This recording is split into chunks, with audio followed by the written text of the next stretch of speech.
L'heure H. Jean-Louis Lahaye.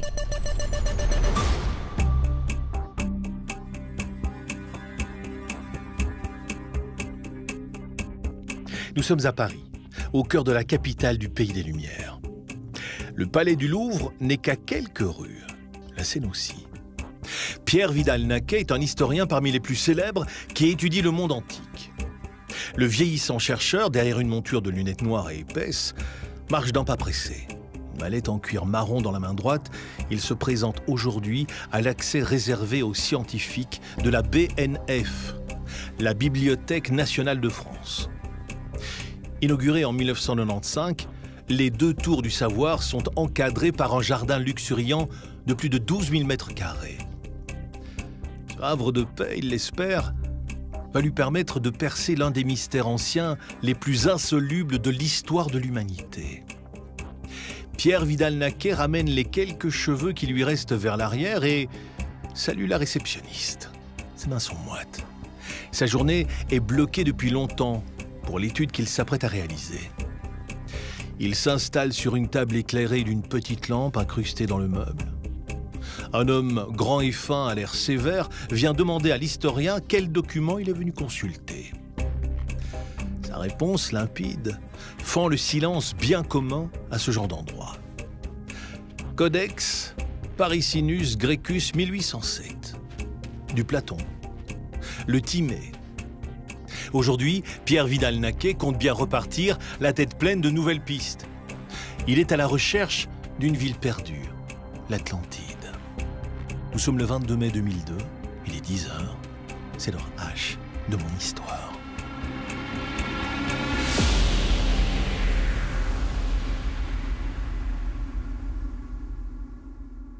La demande effectuée, il faut toujours un bon moment avant de voir arriver ce qu'on a commandé.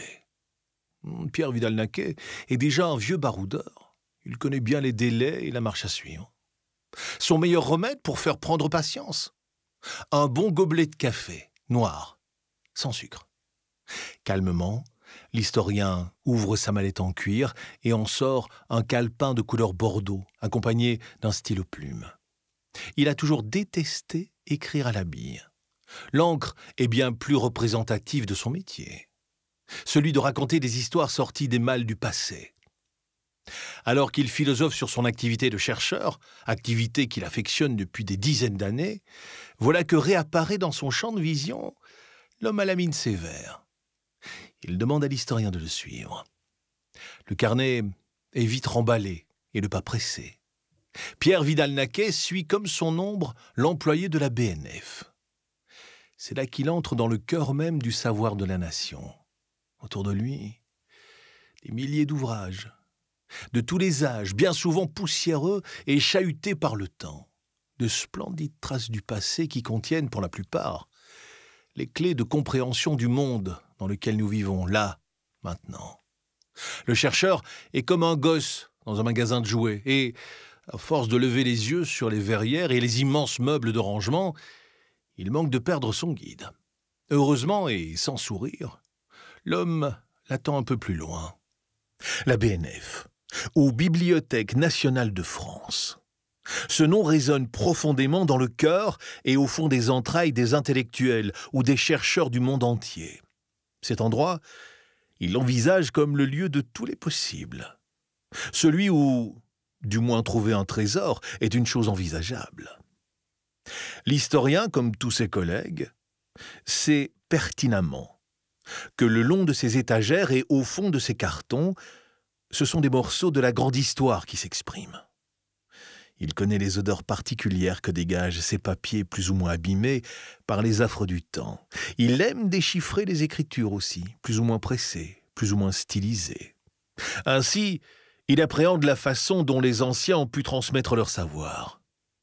Il décrypte aussi les mystères les plus obscurs de l'humanité. Cette passion pour les archives qui l'anime au fond est bien courante chez les hommes et les femmes qui poussent les portes de la BNF dans l'espoir de voir leurs recherches avancer. Mais dans son cas, la donne est, disons, différente. Pierre Vidal-Naquet lève les yeux, regarde autour de lui.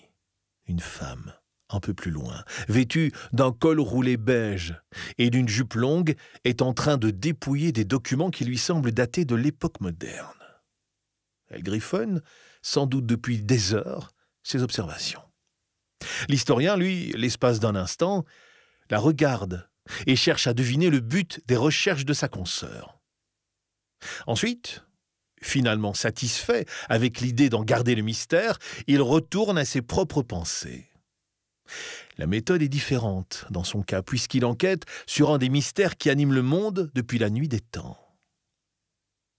Comment ne pas ressentir une appréhension mêlée à de l'excitation lorsque l'on espère toucher du doigt les réponses à des questions insolubles depuis des millénaires?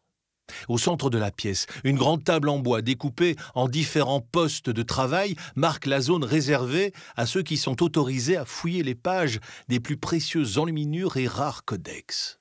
Ah, voilà le sien d'ailleurs, porté avec attention par cet employé aux allures bizarres et qui porte des gants blancs trop grands pour ses mains menues.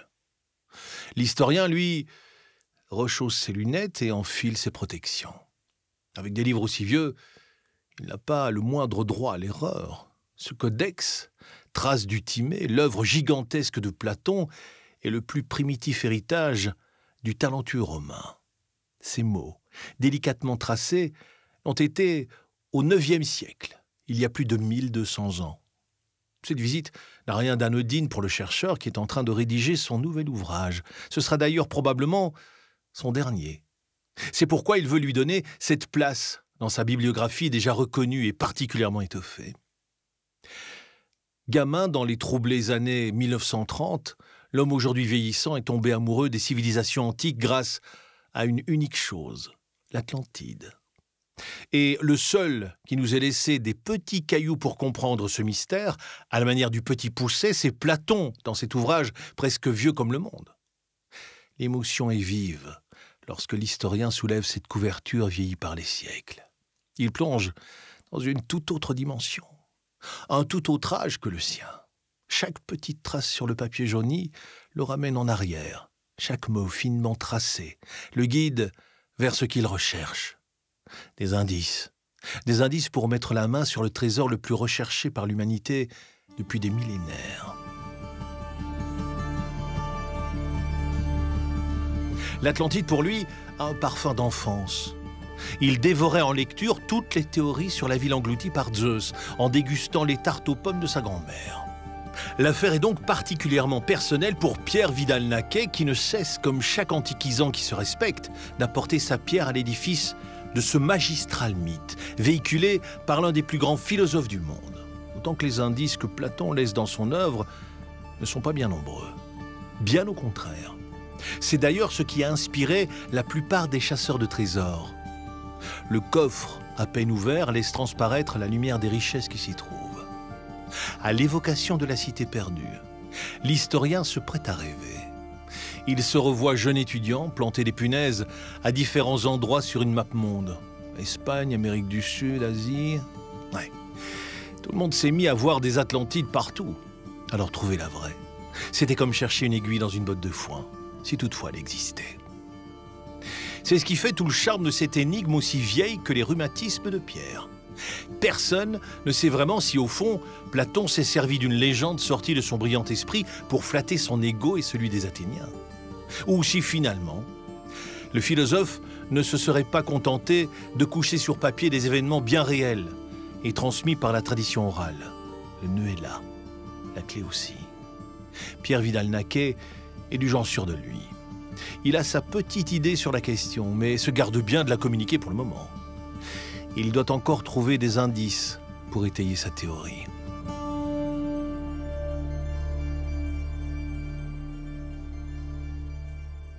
Autour de lui, quelques personnes de l'institution passent. On semble surveiller. Le codex qu'il a entre les mains est un véritable bijou. Un héritage d'un monde disparu à lui tout seul. De quoi faire craindre le pire lorsqu'il quitte son précieux coffre.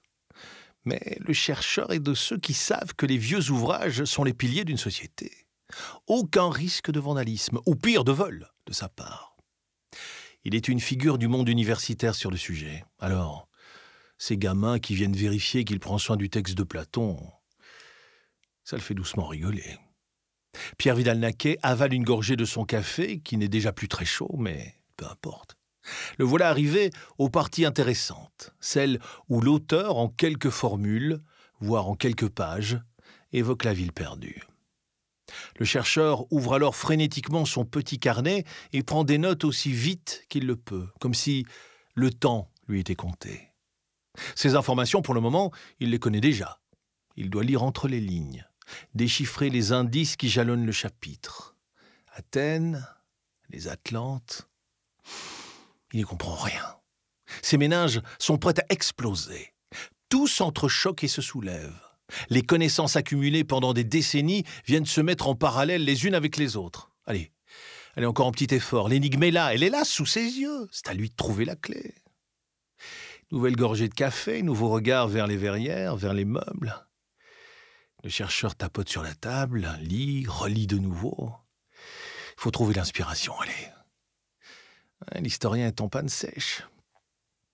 Cependant, l'ouvrage lui aura permis d'établir certains constats et va ainsi le pousser à rédiger une œuvre pour l'expliquer à tous ceux qui ont cherché ou qui cherchent ce trésor comme lui, parfois depuis des centaines d'années. L'historien a-t-il mis la main sur l'Atlantide en écrivant ce dernier livre ? La réponse, vous l'aurez un peu plus tard. Mais en attendant, tout comme lui, partons en chasse. Tentons l'expérience dans les profondeurs les plus inconnues de nos mers et de nos océans.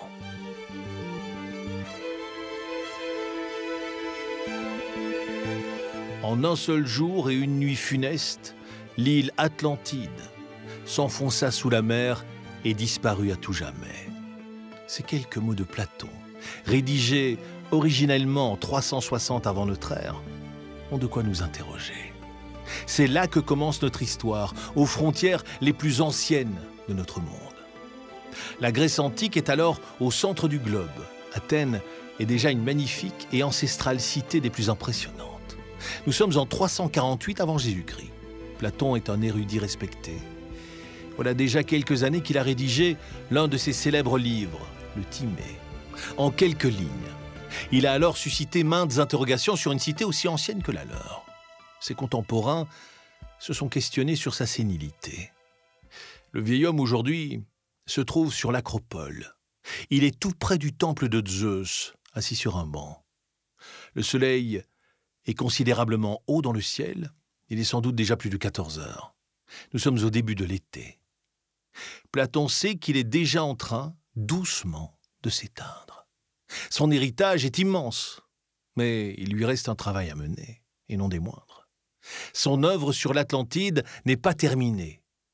Des moqueries, il en a subi presque chaque jour, depuis qu'il a affirmé l'existence de cette cité perdue, victime à la fois de son arrogance et de la colère de Zeus. Le vieux philosophe, en s'appuyant sur une canne presque aussi grande que lui, se lève et se dirige vers l'entrée du temple.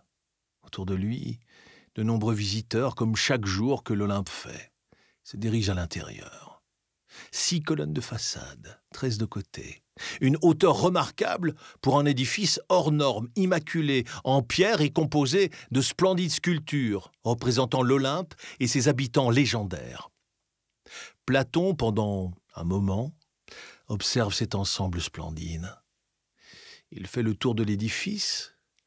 Il observe les finitions récemment ajoutées par les tailleurs de pierre qui, génération après génération, se forment au contact de cette ancestrale trace du passé. Elle est si belle qu'elle semble avoir été descendue de Zeus lui-même. Parlons-en d'ailleurs, du dieu des dieux. À l'intérieur du temple, déjà superbe, se cache l'une des 7 merveilles du monde.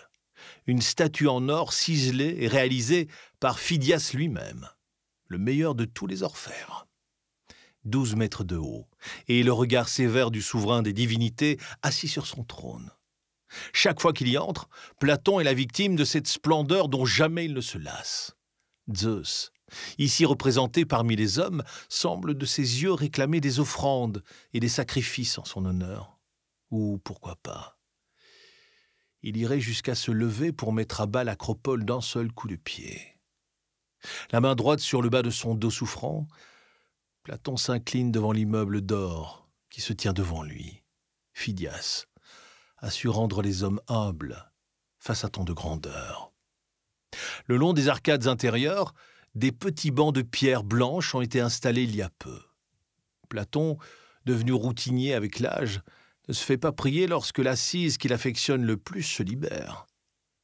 Posant son bâton à ses côtés, comme pour éviter que des voisins non désirés ne viennent le rejoindre, il plonge son regard dans celui de Zeus. La légende, telle qu'on lui a transmise dans sa prime jeunesse, voudrait que le dieu des dieux, maître de l'orage et des éclairs, ait été celui qui, rouge de colère, aurait fait sombrer l'Atlantide.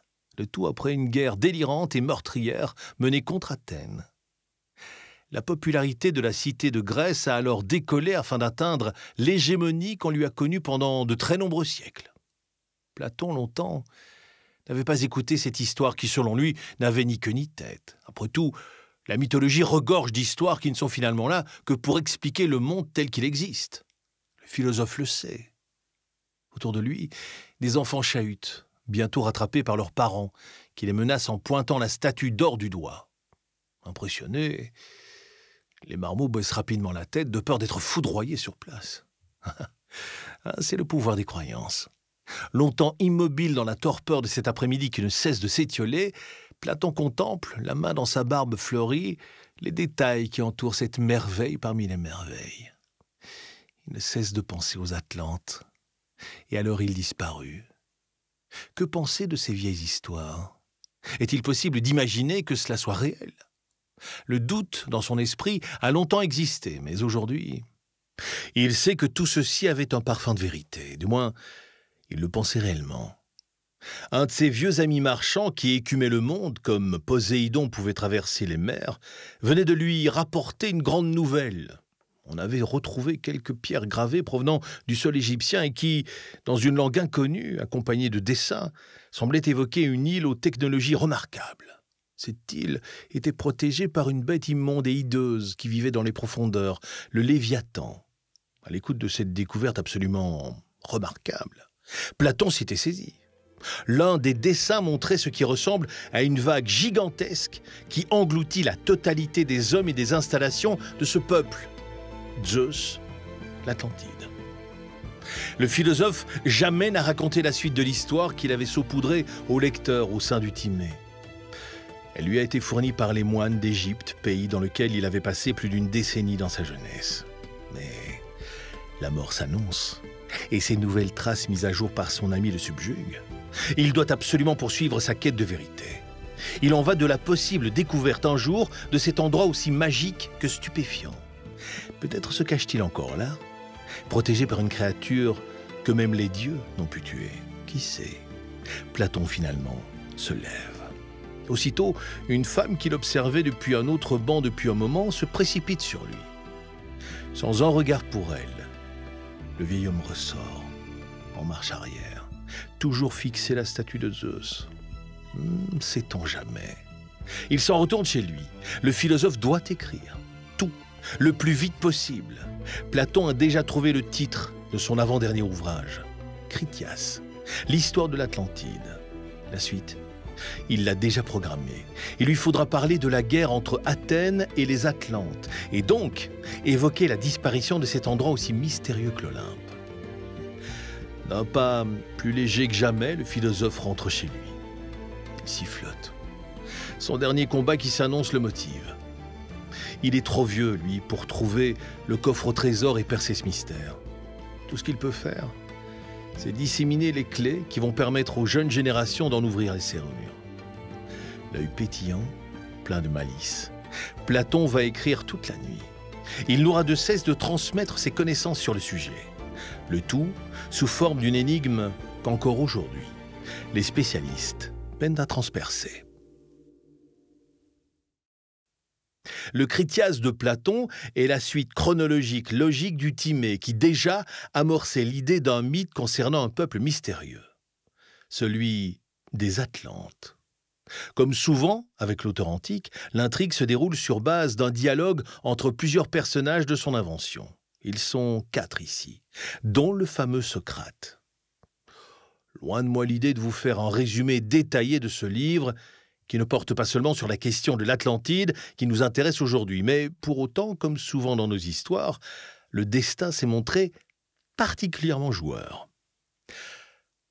La faucheuse est venue prendre Platon par la main pour l'emmener aux Champs-Élysées, le paradis des Grecs, avant qu'il ait pu terminer cet ouvrage. Aucun moyen donc de pouvoir compter sur l'ensemble des clés qu'il a cherché à disperser pour que nous puissions en percer le mystère. Pire, la suite, envisagée pour évoquer la guerre qui provoqua la fin de cette civilisation, non plus n'a pu être rédigée. Il nous laisse donc orphelins de la solution à un mystère insoluble. Parcourons néanmoins, pour tenter nous aussi de résoudre cette affaire, les différents éléments intéressants à partir desquels les dialogues ont été rédigés. Platon évoque par exemple le fait que les chercheurs primitifs, dont fait partie le célèbre Homère, ont fait de nombreuses recherches et que ces premières découvertes ont permis la naissance de mythologies et de chasse au trésor dont la quête de l'Atlantide est au centre. Cette digression lui permet d'introduire au lecteur la description de ce royaume considéré comme fictif. Et pour la première fois, le philosophe annonce sa source. La naissance du mythe serait venue tout droit du peuple d'Égypte, bien avant la construction des pyramides. Au cœur d'un État en constante mutation, les pharaons auraient reçu à de nombreuses reprises des émissaires, diplomates et marchands venus de cette île aux confins du monde et aux richesses plus impressionnantes les unes que les autres. Platon commente le fonctionnement matériel de l'Atlantide en employant ces quelques mots. Les rois avaient des richesses en telle abondance que jamais sans doute avant eux, nulle maison royale n'en posséda de semblable, et que nul n'en possédera aisément de tel à l'avenir. L'île leur fournissait tous les métaux durs ou malléables que l'on peut extraire des mines. En premier lieu, celui dont nous ne connaissons plus que le nom, l'oricalque. C'était le plus précieux après l'or, les métaux qui existaient en ce temps-là. L'île fournissait avec prodigalité tout ce que la forêt peut donner de matériaux propres au travail des charpentiers. De même, elle nourrissait en suffisance tous les animaux domestiques ou sauvages. Elle donnait encore et les fruits cultivés et les graines qui ont été faites pour nous nourrir et dont nous tirons les farines. Ainsi, recueillant sur leur sol toutes ces richesses, les habitants de l'Atlantide construisirent les temples, les palais des rois, les ports. De nombreuses trames concernent la vie quotidienne de ce monde aux antipodes de la Grèce, mais qui finit par mourir par péché d'orgueil, comme l'explique Platon. L'auteur ne pourra pas aller plus loin dans sa tâche. Les derniers mots qu'il écrit sont ceux-ci. Pendant de nombreuses générations, les rois écoutèrent les lois et demeurèrent attachés aux principes divins auxquels ils étaient apparentés. Mais quand l'élément divin vint à diminuer en eux par l'effet du croisement avec de nombreux mortels, ils tombèrent dans l'indécence. Dit plus simplement, devant l'opulence, les Atlantes se sont détournés des dieux et en ont payé le prix fort. Mais Platon meurt et ne peut continuer d'exposer la vie, la disparition et surtout la localisation de ce peuple aux richesses incommensurables. Ces quelques miettes de savoir, cependant, auront suffi à provoquer les fantasmes les plus fous de génération en génération, tant parmi les chercheurs qu'au sein de la communauté des chercheurs de trésors. Pirates, corsaires, forbans, aventuriers à la Indiana Jones, tous vont se précipiter dans les brèches ouvertes par l'auteur grec pour tenter de percer le mystère et de se lancer dans l'une des quêtes les plus célèbres au monde. À cœur vaillant, rien d'impossible. Ils seront nombreux pourtant.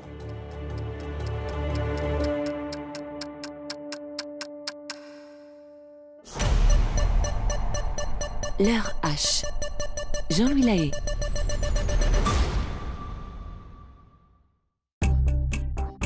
L'heure H. Jean-Louis Lahaye. Aujourd'hui, l'heure H se penche sur le destin de l'Atlantide, une île mystérieuse sujette à tous les fantasmes et toutes les interprétations.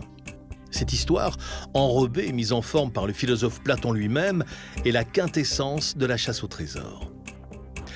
La cité perdue serait le royaume de toutes les richesses, de tous les superlatifs. Intelligence extraordinaire, matériaux rares et précieux. Tous les plus grands chercheurs après Platon se pencheront sur cette recherche de l'impossible. Avec réussite ? Rien n'est moins sûr.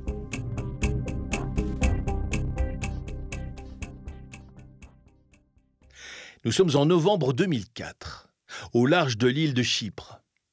Robert Sarmast est un chercheur chevronné, scientifique respecté et chercheur de trésors. Enfin plutôt, d'un trésor, l'Atlantide. De nombreuses recherches préalables lui ont permis de localiser l'île perdue. Le voilà avec une flotte de scientifiques au large de la magnifique Chypre. Après des jours d'incertitude, il tient enfin entre ses mains la preuve qu'il recherchait. Le petit sous-marin qui l'accompagne revient de plongée avec de bonnes nouvelles. Son pilote, un trapu moustachu qui ressemble plus à un boucher charcutier du XIXe siècle qu'à un as du volant, comme quoi l'habit ne fait pas le moine, l'a fait appeler en urgence. Il a les mains aussi tremblantes que des feuilles d'automne. Il a trouvé un plateau, incrusté d'éléments qui semblent provenir d'une civilisation très ancienne. Il en est persuadé. En effet, le pilote ne s'est pas trompé. Par plus d'1,5 km de profondeur se dressent 2 murs, impressionnants de 2 km de long chacun. Tout semble prouver qu'il pourrait s'agir de l'île perdue. Enfin, Sarmast se décide à lancer d'incroyables investigations à la suite de cette première découverte. Et cela va payer une seconde fois. Des objets de valeur.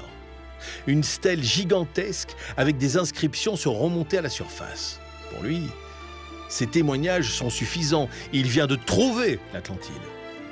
Perché sur son bateau, prêt à rentrer au bercail, il plonge une dernière fois ses yeux dans les vagues recouvrant son incroyable trésor. Ces murs sont situés pile entre 2 plaques tectoniques. La cité n'avait aucune chance d'y résister et a fini par sombrer corps et biens.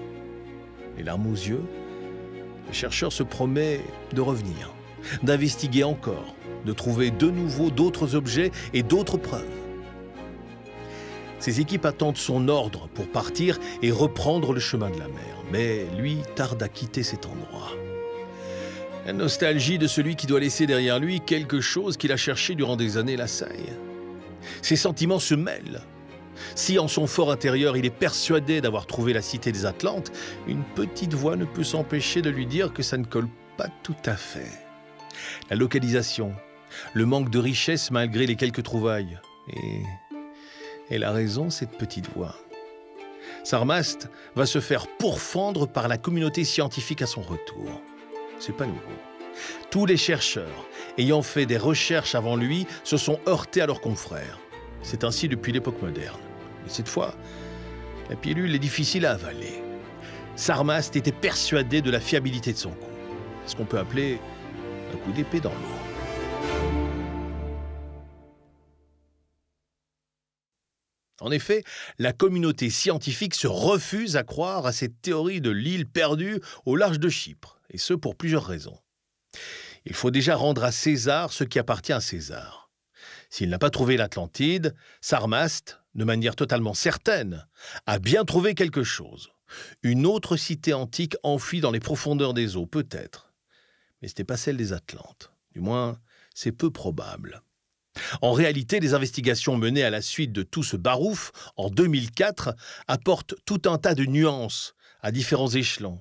Premièrement, hormis la stèle, aucun artefact d'origine humaine n'a été retrouvé. Premier couac. Deuxièmement, les relevés sonars utilisés comme preuve par Sarmast sont critiqués par ses collègues qui s'appuient sur l'existence d'un volcan sous-marin particulièrement ancien, plus de 100 000 ans. Face à ces critiques, l'explorateur décide de repartir en chasse 2 ans plus tard. 2006. Nouvelle recherche et cette fois, désillusion. Ce qu'il a mentionné comme des murs sont en réalité des barrières qui se seraient formées naturellement. Elles n'ont pas pu être fabriquées de la main de l'homme. De quoi faire tomber la théorie à l'eau? Non, pas pour lui. Le chercheur reste persuadé d'avoir mis la main sur l'Atlantide. Pour autant, tout semble aujourd'hui prouver le contraire. Tout comme celle de Sarmast, de nombreuses autres pistes ont été évoquées afin de localiser la précieuse cité perdue. Elle a été imaginée certainement dans toutes les mers et océans du monde. Certains, récemment, ont même évoqué la possibilité qu'elle ait été située au niveau de la péninsule du Sinaï. D'autres en mer Noire, dans celle du Marmara, au large de la Tunisie ou de la Sardaigne. Enfin, la Phénicie, La mer d'Irlande et même celle d'Islande ont également été évoquées. Alors, vous l'avez compris, rien n'est clair, rien n'est certain. Les hypothèses sont plus que nombreuses et les recherches menées, bien que souvent coûteuses, sont riches d'espoir. Toutefois, 2 pistes, plus que les autres, pour celles et ceux qui croient à l'existence de la cité, tiennent la corde. Premièrement, celle qui mène au large de l'Espagne et plus particulièrement le long de Gibraltar. En effet, cette zone a toujours été sujette à de nombreuses perturbations terrestres. En 1755, Lisbonne, victime d'un tremblement de terre, a vu Gibraltar être submergé par une vague de plus de 11 mètres de haut, rien que ça. Alors, est-ce envisageable que les écrits de Platon nous amènent vers la péninsule ibère? Et pourquoi pas? Le philosophe évoque les colonnes d'Hercule qui encadraient la cité perdue. Comment ne pas penser aux détroits et à ces rots naturels? Oui, mais personne n'a jamais rien trouvé pour autant. Une autre piste, enfin, est sur la table depuis quelques années et tient la corde chez certains explorateurs et chercheurs intéressés par le sujet. Elle est défendue par le Britannique Paul Brunon. Il explique dans son ouvrage « A Search in Secret Egypt » sa théorie. Les hommes qui avaient habité l'Égypte préhistorique, qui avaient sculpté le Sphinx et fondé la plus ancienne civilisation du monde, étaient des hommes qui avaient fait leur exode de l'Atlantide pour s'installer sur cette bande de terre qui bordait le Nil. Et ils étaient partis avant que leur continent malheureux ne coule au fond de l'océan Atlantique, une catastrophe qui avait vidé le Sahara et l'avait transformé en désert.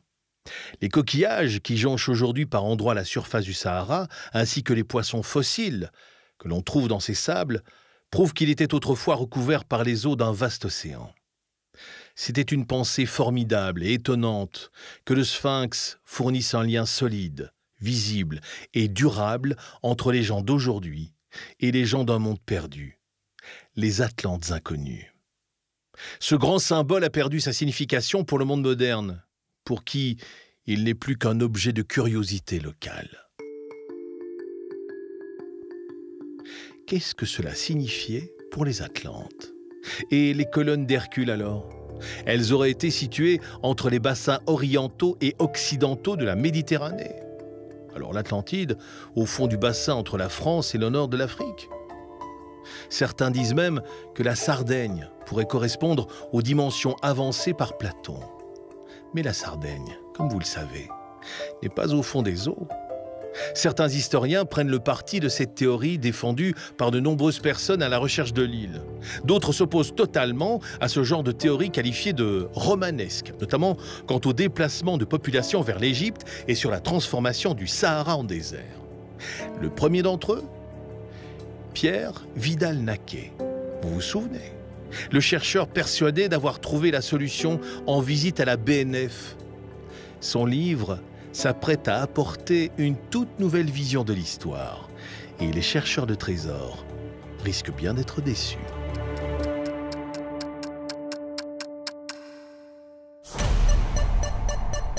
L'heure H. Jean-Louis Lahaye.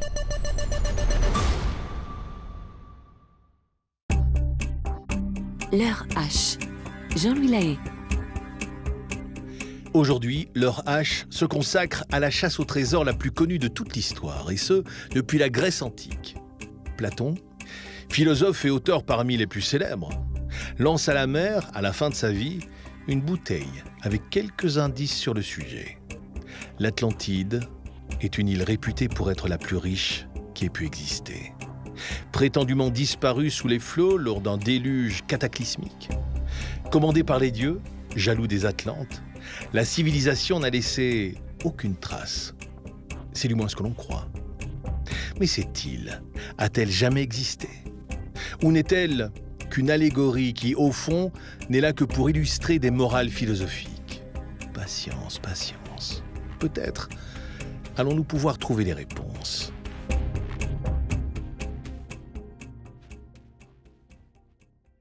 Nous sommes en 2006. L'historien Pierre Vidal-Naquet vient de mourir. En effet, son ouvrage sur l'Atlantide aura été sa dernière contribution à la science historique. Cette étude sorti depuis un peu plus d'1 an, fait déjà date. Dans les facs, dans les auditoriums et les salles d'enseignants du supérieur d'Antiquizan, tout le monde en parle. C'est une véritable bombe. Au fond, ce texte n'apporte rien qu'on ne connaisse déjà, mais se contente de remettre l'église au milieu du village. Non, l'historien ne place pas l'île sur la carte du globe. Ni l'Espagne, ni l'Italie, ni le Grand Nord, ni même le Sahara. Non, non, non, rien de tout ça. Il la place ailleurs, dans notre imagination. Pour lui, l'Atlantide n'existe pas, tout simplement, fin de l'histoire. Et là, vous allez me dire, mais alors quoi, c'est tout? Vous êtes déçus, je comprends. Mais rassurez-vous, tout cela s'appuie sur de solides arguments. Premièrement, les sources primaires à l'origine du monde perdu sont uniquement en relation avec la figure de Platon. Personne d'autre n'en parle, du moins aucun auteur qui nous est parvenu. Cela ne ferme donc pas totalement la porte, vous avez raison si vous le pensez, mais tout de même, c'est assez interpellant. D'autant plus qu'il met en parallèle l'Atlantide avec une ville d'Athènes fictionnelle qui se sort grandie d'un conflit contre cette civilisation avancée, engloutie par Zeus à cause de son orgueil et de son détournement de la religion, comme une mise en garde aux Athéniens de la nécessité de rester en phase avec leur panthéon. Vous avez dit manipulation? Oui, peut-être, oui. Partons du principe que Platon a bel et bien inventé l'existence de l'Atlantide de toutes pièces, le tout pour avertir les siens d'une éventuelle athéisation de la société. Pourquoi alors le mythe a-t-il pris une telle ampleur? Eh bien grâce ou à cause, c'est selon, de la Renaissance, période des grandes découvertes et du renouveau des sociétés sortant du Moyen-Âge. L'apparition sur la carte du continent américain après le voyage de Colomb en 1492 change la donne. Tout de suite, certains érudits établissent un lien entre le continent perdu et les Amériques. L'effet de mode ne va jamais retomber.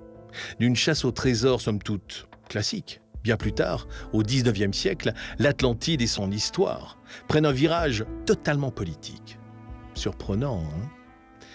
De l'Italie à l'Espagne, en passant par la Suède, tous les mouvements nationalistes d'Europe s'emparent de l'île engloutie pour mettre en avant leur culture propre face aux cultures étrangères qui, selon eux, colonisent leurs terres. La plus en verve sur ce thème durant le XXe siècle, c'est bien entendu, je ne vais pas vous surprendre, l'Allemagne d'un certain Adolf Hitler qui s'empare avec vigueur de l'histoire de l'Atlantide pour mettre en exergue la nécessité de naissance de la race aryenne. Une volonté de retrouver des traces du passé, on passe donc dans une sphère politique beaucoup plus nauséabonde. Les propos de Platon aux interprétations successives et toutes les passions autour de la prétendue localisation de l'île perdue ont donc ouvert la porte à de nombreuses théories. L'existence réelle du lieu a une totale imagination. Plus incroyable est très certainement que cela dure depuis plus de 2000 ans et que personne, là encore, n'arrive à se mettre d'accord sur la base de certitudes. Au fond, et c'est la théorie de Pierre Vidal-Naquet notamment, l'histoire de l'Atlantide nous interroge beaucoup plus profondément que la seule existence, supposée ou non, de ce monde prétendument sous-marin. C'est finalement la place du mythe dans l'histoire qui doit nous questionner au travers de cet exemple saisissant. Comment une légende peut être inventée par l'un de nos plus grands penseurs pour mettre en lumière d'autres phénomènes, a-t-elle pu faire naître une telle passion dans les esprits de tous les âges?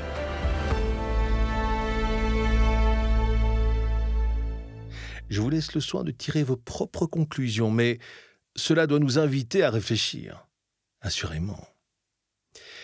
Je vous propose aujourd'hui de nous quitter avec une citation de Paul Brunon, philosophe britannique et aventurier à ses heures perdues, dont nous avons parlé tout à l'heure. Cet homme, persuadé que les Égyptiens sont les descendants des Atlantes en fuite qui se sont installés le long du Nil, rédige ces quelques mots dans son ouvrage « A Search in Secret Egypt ». Nous devons chercher un indice de réponse dans les quelques vestiges de culture survivants encore des peuples dont les propres histoires revendiquaient l'origine atlante. Nous devons sonder derrière les rituels de races comme les Incas et les Mayas montant au culte plus pur de leurs lointains ancêtres et nous découvrirons que l'objet le plus élevé de leur culte était la lumière, représentée par le soleil. C'est pourquoi ils ont construit des temples pyramidaux du soleil dans toute l'Amérique ancienne. Ces temples étaient soit des variantes, soit des copies légèrement déformées de temples similaires qui avaient existé en Atlantide. Après que Platon soit allé en Égypte, où il a vécu et étudié pendant 13 ans, les prêtres enseignants lui ont donné des informations tirées de leurs archives secrètes bien conservées. Entre autres choses, ils lui ont dit qu'une grande pyramide à sommet plat s'était dressée au centre de l'Atlantide et que sur ce sommet avait été construit le temple principal du continent, un temple du soleil. Alors, convaincu? D'après vous, l'Atlantide repose-t-elle au fond des mers ou n'est-elle qu'un mirage de l'histoire? Le mystère, vous en conviendrez, reste entier.